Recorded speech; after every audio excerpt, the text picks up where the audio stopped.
Wanted to come to your work, on the work that you do. So you're a design strategist, and every meeting that I've sat with you, I swear, if there was like you create a meme for like our meeting, it's like you're telling me things, and I have like a cloud bubble, and it's just question marks because it's like they have never even thought of it before in my life.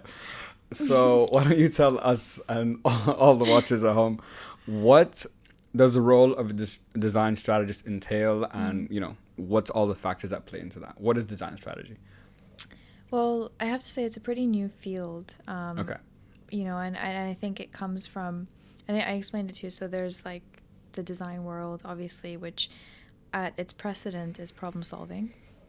You put function over form, so it's kind of antithetical to art, and you design solutions, whether it's an experience, it's an identity, it's a process, anything.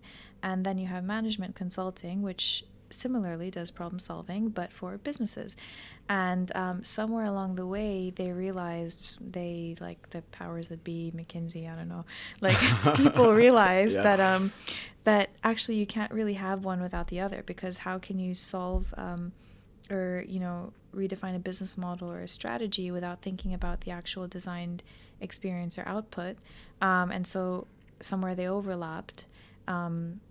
There's some incredible people in this field, Tim Brown, IDEO, like there's some, really great groundwork that happened a few decades ago and now continues to build this space today, which is design strategy, where these things overlap. So on a day-to-day basis, like I consider myself a solutions provider. Like I literally just like, whatever your problem is, tell me and we'll find a way. Yeah, we'll find a way to make it work. Yeah.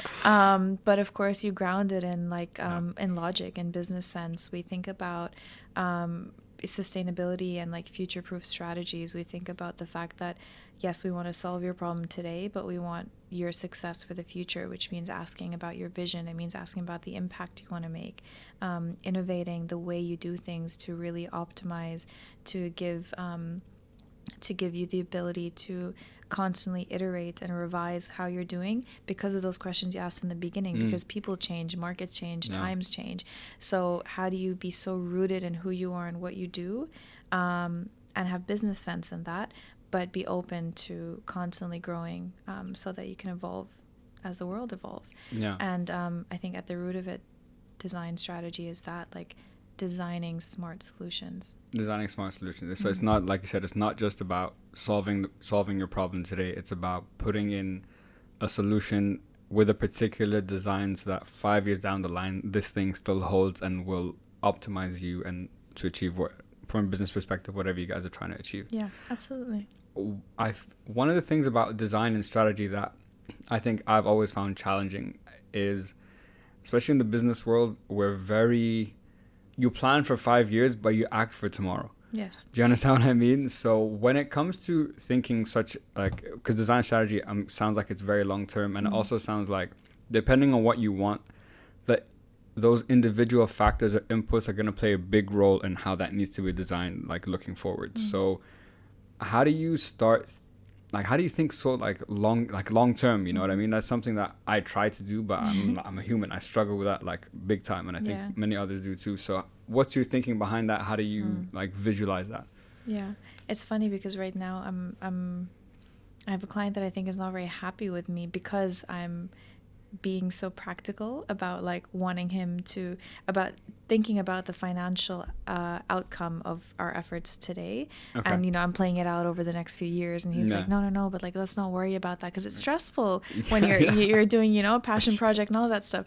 So like, I have to say, it's not easy, and not everyone thinks that way, so it becomes difficult. But then our role, and I always tell people, like, my role is to help you find the best way to build the future that you envision from today. Meaning, like, yes, we build a beautiful strategy, but we also want to tell you how to execute it right now, and what are all the steps to take to get to this beautiful dream place that you have in mind, but also to protect you in your vision. And I think like that's something that I hold very important to me. It's like, if someone is doing something with a vision,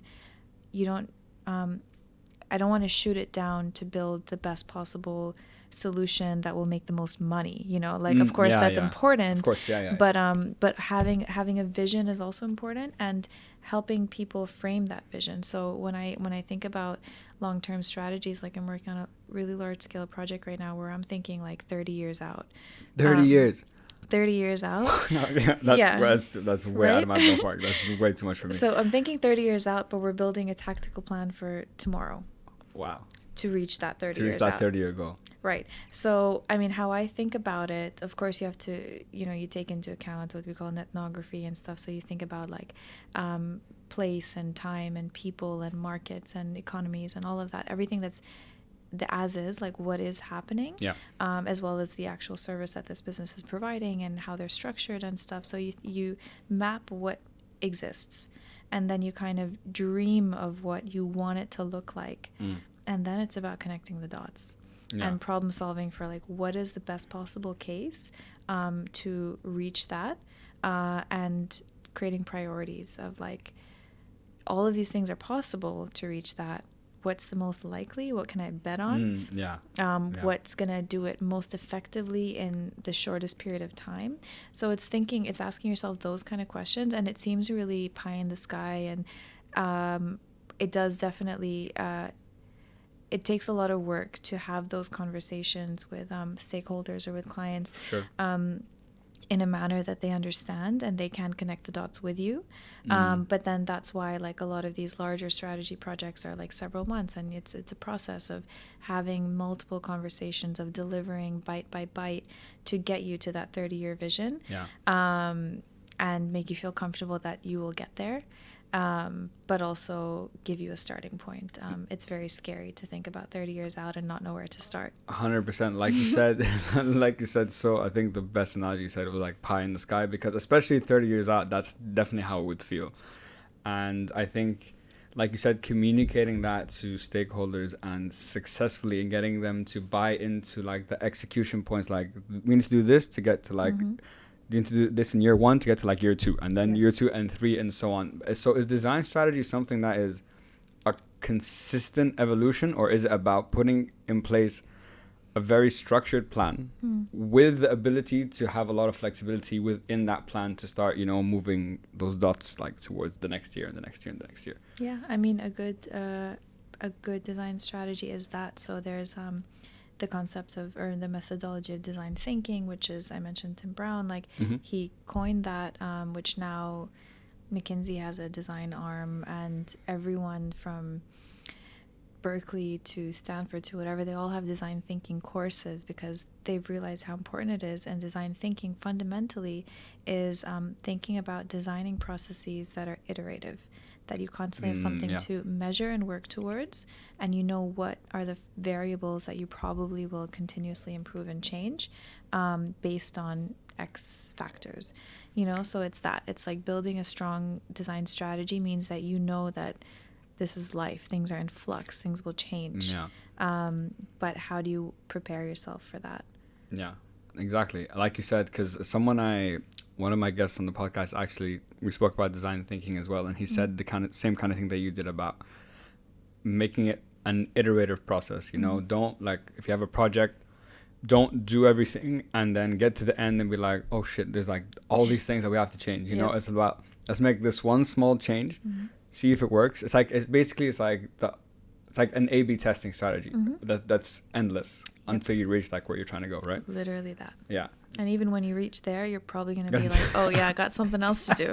Like, that's just that. Yeah. It's just how it is. Yeah. It's trying to factor in for as much unpredictability with minimum risk as possible. That's why the A/B testing kind of like works into it, right?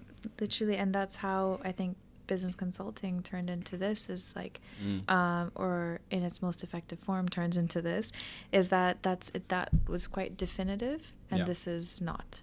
You know, it takes into account that the human condition will change every day. Forever. Like literally. I was just thinking before, man, we're like us now, speak to us in a week, we might have completely different answers to these questions. Literally, it's that significant.